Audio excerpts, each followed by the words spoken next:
Olá, no Papo com o Editor dessa semana, o broadcast político entrevista o senador Antônio Anastasia. Eu sou Gustavo Porto, eu sou editor do broadcast político.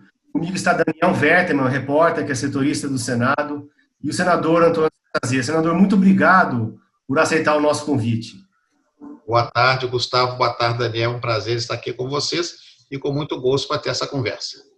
Senador, vamos começar falando aí da PEC do orçamento de guerra, né, que foi aprovada ontem em primeiro turno, com algumas modificações aí em relação ao que veio da Câmara. Amanhã está prevista uma votação em segundo turno. Vai ter alguma mudança, senador, em relação ao texto que já foi aprovado? Não, temos de aguardar amanhã na votação. Nós fizemos uma modificação muito profunda do texto que veio da Câmara. Nós tínhamos preocupações dos senadores em diversos sentidos. E essas preocupações eu procurei, na medida possível, acolhê-las. Esse substitutivo que eu apresentei. Então, nós conseguimos, de fato, apresentar um substitutivo que não atendeu, vamos dizer assim, 100% dos anseios dos senadores, mas acho que atendeu uns 80%. E combinei tudo, naturalmente, com o presidente do Banco Central, na parte do Banco Central, com o governo nos outros aspectos. Então, acho que o texto ficou, pelo menos no aspecto do Senado, não digo 100% redondo, mas foi bem acolhido. E amanhã é o segundo turno, algumas emendas normalmente de redação, espero que corra tudo bem. E, naturalmente, vamos ver a Câmara como vai agora o passe do texto novo, que é bem diferente do que ela nos encaminhou, apesar que o espírito seja o mesmo, mas o estilo, a redação foi colocado de forma diferente. Alguma parte, senador, vai ser possível promulgar de forma fatiada, como havia sido discutido, ou todo o texto vai ter que passar por análise da Câmara? Normalmente essa decisão é feita pela mesa, mas eu acho que a modificação é de tal monta que nós temos de mandar todo para a Câmara, porque iria promulgar um artigo, não tem cabimento. Então, acho que a Câmara fará uma análise profunda também, certamente, e se ela julgar conveniente naquilo que ela não modificar, ela, então, achando isso adequado, poderia sugerir à mesa do Senado também a promulgação, que é sempre conjunta. Mas isso nós temos de aguardar agora a posição da Câmara quanto ao conteúdo das modificações que nós fizemos.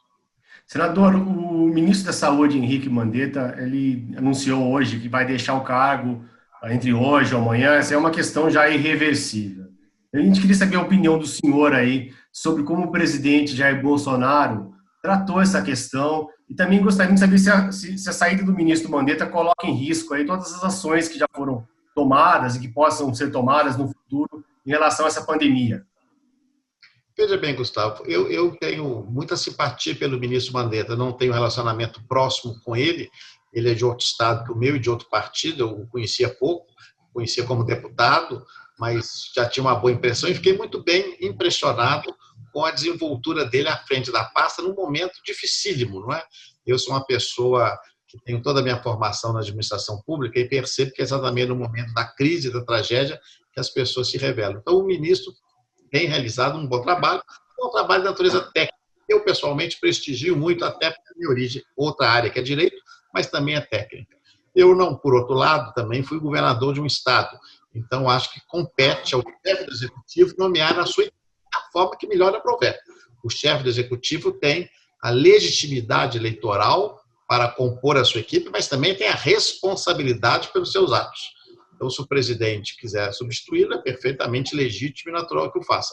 Eu só lamento que no momento de uma grave crise como nós estamos vivendo, e não é só no Brasil, é em todo mundo, essa substituição pode eventualmente, como você mencionou, causar algum tipo de distúrbio no conjunto de atos que estão sendo tomados e que tem que ser cada dia mais empreendido. Eu, pessoalmente, é uma visão pessoal minha, eu tenho muito receio dos desdobramentos sanitários, de saúde da doença. Não estou nem discutindo questões sociais e econômicas, que são gravíssimas, mas questões mesmo de vida das pessoas, de sequelas físicas. Então, pessoalmente, eu sempre recomendo sempre a quem está ao meu redor atender todas as recomendações, por mais severas que sejam, no aspecto das cautelas. Mas, volto a dizer, num regime presidencialista, cabe ao chefe do executivo governar. Senador, o senhor falou um pouco aí da sua origem, né? O senhor começou na administração pública como técnico, depois foi para o PSDB, né? Pelo partido do qual o senhor se elegeu governador, depois senador, e recentemente o senhor decidiu ir para o PSD, o partido do ex-ministro Gilberto Kassab. Essa sua ida para o PSD, senador, o que representa isso no seu posicionamento e no seu futuro político daqui para frente? Meu caro Daniel, o futuro político é uma coisa muito difícil de ser discutida nos dias de hoje no Brasil. Até porque o mundo político está numa situação muito delicada. E nós nem sabemos o que vai acontecer. Mas eu tomei essa decisão no ano passado, em razão de eleições municipais aqui, especialmente de Belo Horizonte. É notório, conhecido o meu relacionamento muito próximo com o prefeito da capital, Alexandre Calil, que é candidato à reeleição. Então, e o meu antigo partido, PSDB, com quem eu mantenho as melhores relações, ele decidiu corretamente ter uma candidata, aliás, muito boa candidata, mas já tinha um compromisso com o prefeito Calil de seu apoio. Então, ficou para mim numa situação difícil. Eu não podia ficar no PSDB, senador do partido, apoiando um candidato, tendo uma candidata do partido apoiando de outro candidato. Então, eu achei melhor, já vi o convite, e também pelo bom relacionamento que tem com o senador do PSD, migrar para o PSD. Mas volto ao futuro que eu disse muitas vezes. Em 2022, acredito firmemente, havendo esse futuro, que nós devemos marchar juntos. PSD, PSDB, Democrata e vários outros partidos que compõem as forças de centro no Brasil, para evitar esse radicalismo exagerado que eu, pessoalmente, discordo que estamos vivendo hoje no Brasil. Senador, por falar em centro, né, a gente conversou semana passada com o presidente da Câmara, Rodrigo Maia. Ele falou que o presidente Jair Bolsonaro não quis formar, por não formar uma base na Câmara, no Congresso, enfim. E ontem, o ex-ministro Gilberto Kassab, que é presidente do PSD, do partido do senhor, ele se reuniu com o presidente Jair Bolsonaro e tem procurado um diálogo. Já houve uma reunião antes do PSD, da bancada do PSD, antes dessa crise com o presidente Bolsonaro. O partido, o PSD, está mais próximo do governo ou não? Meu caro Gustavo, o PSD tem uma posição de independência, né? Um partido independente que não tem posições do governo, não integra a oposição, mas também não integra o governo. Na bancada do Senado, nós temos senadores muito próximos ao governo, muito, muito próximos ao governo. Posso citar, por exemplo, meu grande amigo, o senador Haroldo de Oliveira, que inclusive é do mesmo estado do presidente da República. Em compensação, temos outros senadores que têm uma posição bem mais afastada. E a maioria, como eu, uma posição mais central.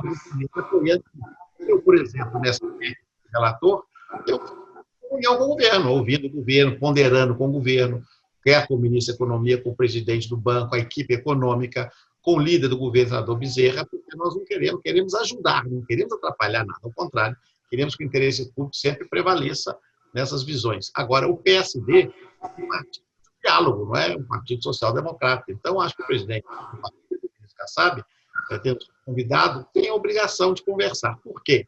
Porque a política é a arte do diálogo. O que nos falta nos dias de hoje, meu caro Gustavo, infelizmente, o que falta é isso, é conversar, é ter mais abertura para ouvir ideias diferentes, saber que nós temos de confortar ideias que estão muitas vezes opostas, não ter raiva dessas ideias. Numa democracia, nós temos ideias mais distintas possíveis. E é o direito de cada um tê-las. Não podemos ficar raivosos com ideias distintas. E é claro, mas o presidente, senador, o presidente Bolsonaro não tem demonstrado isso, né? Ele não tem tido diálogo, né? É raro um diálogo dele. O próprio Mandetta é uma prova disso, né? De que confrontou ele vai tirar do governo, enfim. Falta esse diálogo com o governo? Eu digo sempre, cada um tem o seu estilo, cada um tem o seu perfil, inclusive pessoal. O presidente foi eleito com esse estilo. As pessoas sabiam que ele tinha esse estilo, ele não está aparecendo com estilo novo. Ele já era conhecido. Na época da campanha, eu tinha um candidato diferente, que era o candidato governador Geraldo Alckmin, com o perfil, a meu juízo, mais adequado ao Brasil, conciliador, equilibrado. Infelizmente, a maioria da população optou pelo estilo adotado pelo presidente da República. Então, ele tem a legitimidade, como eu disse. Eu não concordo. A minha posição é sempre do diálogo, da conversa, da convergência. Mas eu tenho de respeitar o resultado eleitoral. O governo, como um todo, o presidente da República, ele tem a legitimidade, mas ele também tem a responsabilidade dos resultados do seu governo e das políticas públicas que estão sob sua responsabilidade e que afetam 200 milhões de brasileiros. Esse diálogo, senador, entre governo e Congresso, né, recentemente foi impactado num projeto que a Câmara aprovou de socorro financeiro para estados e municípios. Esse projeto está no Senado. A mesa do Senado decidiu juntar essa proposta a um texto protocolado pelo Senhor, né, que tenta reorganizar esse diálogo entre União, estados e municípios. Qual vai ser o futuro dessa proposta? O Senado decidiu aí imprimir uma digital própria nesse projeto, mas em termos de conteúdo, né, o senhor está observando, está acompanhando, participando dessa articulação também. Para que projeto o Senado caminhará nesse tema de ajuda aos estados e municípios? Dando só um passo atrás, Daniel, eu não posso fazer comentários sobre o ambiente na Câmara, porque eu não sou de lá, mas no Senado, apesar de termos senadores de oposição, senadores de independência, com diversas posições, o ambiente é de diálogo com o governo. O senador Fernando Bezerra, que é o líder do governo, conversa com todos os senadores de todas as tendências. O senador Eduardo Gomes, que é o líder do Congresso, também, os vice-líderes. Então, é claro, é um ambiente que é uma tentativa de conversa. Eu acho que a PEC de ontem foi o exemplo mais claro desse esforço conjunto de nós todos em prol dessa tentativa de ajudar o Brasil. Não é o governo em si, é o Brasil. Então, esse é um ponto importante que eu quero deixar aqui referendado. Nesse aspecto da ajuda aos estados, primeiro é um pressuposto. Os estados e municípios, se não forem ajudados, vão entrar em colapso. Os serviços públicos estaduais e municipais vão entrar em colapso e rapidamente, porque as receitas públicas dentro da federação estão sendo pulverizadas. Não há movimentação, não há ICMS, não há IS. Infelizmente, não há movimentação econômica suficiente para sustentar as ações, especialmente saúde. Nós sabemos que no Brasil o Sistema Único de Saúde é muito calcado exatamente dentro dos serviços prestados por estados e municípios. Então, é urgente essa ajuda. Agora, como fazê-lo? Há uma posição do governo, que também não é discutível, que a ajuda deve ser feita, mas que estados e municípios também têm que oferecer uma contraparte, o que me parece viável. Evidentemente, ninguém pode pensar em alocar recursos a fundo perdido e que estados e municípios não colaborem também com uma certa cota de sacrifício. Então, isso é um ponto. No caso de ser uma matéria federativa, o Senado tem muita consciência de que a Casa da Federação é o Senado, até porque a própria Constituição determina que quem representa os estados é o Senado, enquanto a Câmara representa o povo, na divisão clássica do direito constitucional norte-americano. Então, optou-se por apresentar o projeto que veio da Câmara, um projeto de minha autoria, que trata exatamente do tema federativo, para permitir que haja uma discussão com mais racionalidade, com tempo também, que a matéria da Câmara e que depois, eventualmente, o Senado disponha novamente sobre o tema. Agora, nós temos de dar uma solução. Hoje, a imprensa, inclusive, os senhores sempre colocam que há a possibilidade de uma medida provisória do governo, tendo em vista, como eu falei há pouco, de uma necessidade hemorrágica de socorrer estados. Vários governadores falaram conosco, não só dos nossos estados, mas de outros estados preocupados, e tem toda a razão, porque é uma situação muito delicada. Eu acho que devemos dar uma resposta relativamente rápida, dentro do que é razoável, ou através do projeto de lei, ou se houver essa medida provisória, e adotar, de fato, uma forma de ajuda aos estados. Mas, na minha opinião, essa ajuda deve ser também compartilhada com algumas responsabilidades que os estados e municípios devem acolher. Havendo a medida provisória, o projeto fica na gaveta, então, por enquanto. A medida provisória, ela, claro que ela tem uma celeridade. Como se trata de uma lei complementar, nós não podemos, do ponto de vista do processo legislativo, a pensar lei complementar e medida provisória. Podemos até usar o seu conteúdo como inspiração para emendas, dependendo do nível do tema, não é? Mas a medida provisória é uma lei ordinária. Claro que ela, além de tudo, ela tem vigência imediata, que não é o caso do projeto de lei. Então, a medida provisória sempre tem esse caráter mais urgente. Vou lembrar que, pelo ato da mesa conjunta, da mesa do Senado, da mesa da Câmara, nós fizemos há 10, 15 dias atrás, a tramitação das MPs com respaldo do Supremo foi modificado e agora está muito mais rápido. 15 dias úteis, 16 dias úteis, para ser exato, no todo, para a deliberação das MPs. Senador, o senhor é um dos senadores mais próximos ao presidente Davi Alcolumbre, né? É porque o senhor é vice-presidente da casa, né? Comandou a casa aí quando o presidente ficou afastado, por causa da Covid-19. Recentemente, vocês assinaram uma nota conjunta criticando o discurso do presidente Bolsonaro pelo isolamento social. Mas justamente nesse projeto de estados aí, do município, de socorro ao município, o presidente Alcolumbre se reuniu com o Bolsonaro recentemente. Essa reunião mostra que os dois estão mais ligados, uma reunião especificamente técnica. O presidente Davi é um político que gosta do diálogo, né? Tanto que ele foi eleito como presidente do Senado, acomodando ali diversos pensamentos, várias linhas, várias correntes internas, e ele, logo depois de se eleger, ele conseguiu, a meu juízo, pacificar boa parte do Senado. É natural. Administrar o Senado não é fácil, né? 81 senadores, nós sabemos das dificuldades disso. Eu tive uma prova pequenininha nesses dias que eu tive lá no exercício. Mas, então, eu acho que é mais do que natural que o presidente do Congresso, o presidente da República, conversem sobre os temas republicanos e do processo legislativo. Isso faz parte do dia a dia das suas obrigações. É o homem do diálogo, como também é eu, o deputado Rodrigo Maia. Então, eu acho que nós precisamos conversar mais, precisamos exercitar isso mais. Quando fizemos a nota, porque, de fato, a posição nossa sempre foi a favor das recomendações de natureza científica, e é a minha posição. Eu sou professor de uma universidade federal, então, evidentemente, eu tenho de primar por apoiar aquilo que a ciência recomenda, não é? Eu me considero, sob esse ponto, até privilegiado de ter podido frequentar, de ser professor, de ter pós-graduação e de acreditar na ciência. Mesmo. Então, eu tenho essa posição e aplaudo o presidente Davi nessa tentativa, que não é de hoje, de sempre convergir. Porque o que nós precisamos no Brasil, meu caro Daniel, meu caro Gustavo? É resultados. Nós temos que ter metas cumpridas, nós temos que ter políticas públicas eficientes, nós temos de entregar à população coisas que funcionem bem. Eu dou um exemplo agora. Essa grande pandemia está com desdobramentos de toda a natureza. O governo, corretamente, por iniciativa até que foi da Câmara, do deputado Mineiro, deputado Eduardo Barbosa, acolheu o auxílio emergencial de R$600. O que está acontecendo na prática?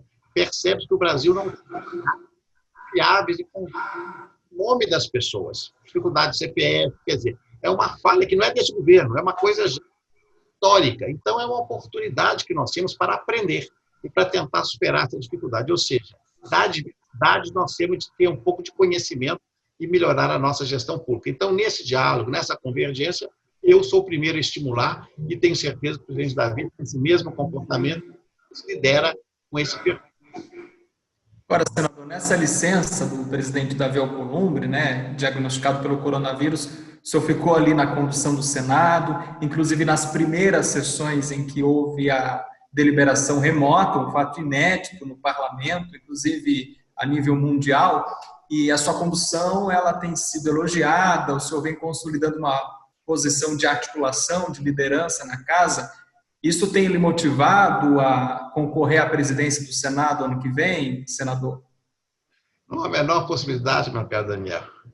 Na realidade, não tem jamais essa pretensão, até porque hoje as funções de comando, as funções de executivo, ainda que mesmo no legislativo, elas são muito espinhosas. Eu já tive um bom gosto delas, tentei voltar, não fui aceito, até, em certo aspecto, do ponto de vista pessoal, fui até uma certa proteção, porque hoje em dia ser do executivo é, de fato, um ônus muito grande, mas eu tenho uma posição pública já manifestada, que se houver a possibilidade da recondução do presidente Davi, eu apoio a sua independente de mudanças normativas. Não é?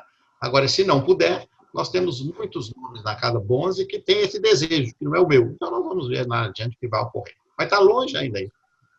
O senhor vai patrocinar a reeleição, senador? Como? O senhor vai apoiar a PEC da reeleição para permitir a recondução? Se ela tramitar, sim, eu não vejo problema, porque a PEC da reeleição, ela, na realidade, ela está fazendo uma simples mudança. Hoje a reeleição já é permitida, só que ela é permitida na outra legislatura. Eu não entendo a diferença de permitir na própria ou na outra. Eu acho até mais lógico que permita dentro da própria legislatura. Então, ela continuaria sendo vedada uma eterna. Só pode haver uma reeleição.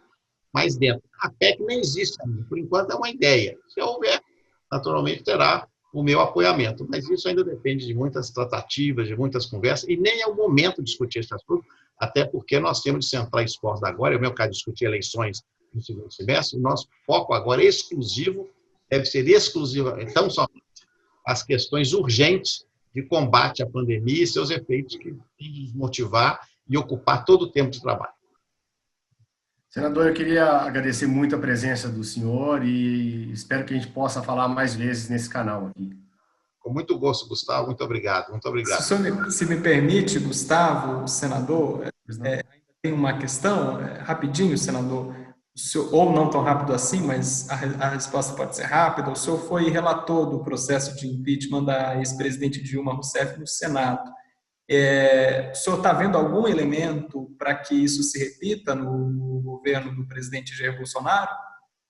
Não vejo, porque são condições distintas. É bom lembrar, aqui falando não como senador e como relator que fui, mas muito mais do ponto de vista até acadêmico, o impeachment ele se baseia em dois pressupostos. Um pressuposto objetivo, que é o acontecimento de um crime de responsabilidade, que está descrito ou na Constituição ou na lei específica dos crimes de responsabilidade, e um elemento subjetivo, que acaba sendo a perda de um apoio político. Eu não vejo ambiente nesse momento, e acho que é um tema que também não deve ser discutido, até porque, volto a dizer o que eu respondi há pouco, o momento que o Brasil vive hoje é tão grave que nós devemos todos nos unir muito. Eu até defendia, acho que o presidente talvez tenha perdido uma oportunidade de tentar lançar ali o que eu sempre chamei de bandeira branca, numa união nacional, várias pessoas têm dito isso, uma união nacional para salvar o país, né, desse momento difícil que nós estamos vivendo. E ainda, pelo menos, não vi movimento nesse sentido, mas acho que todas as pessoas de boa vontade se uniriam, porque agora nós temos de evitar conflitos para nos unirmos para evitar consequências piores, que já teremos péssimas, piores ainda em relação à pandemia. Então, é a minha posição, sempre equilibrada, muito moderada e com bom senso, é nesse sentido. Legal. Senador, muito obrigado. Eu queria agradecer muito a presença do senhor aqui no Papo com o Editor, agradecer ao Daniel Vetterman pela ajuda e também agradecer ao Ricardo, que está no nosso suporte técnico aí. E a gente volta aí na próxima semana com o Papo no Editor aqui no Broadcast Político. Muito obrigado. Boa tarde.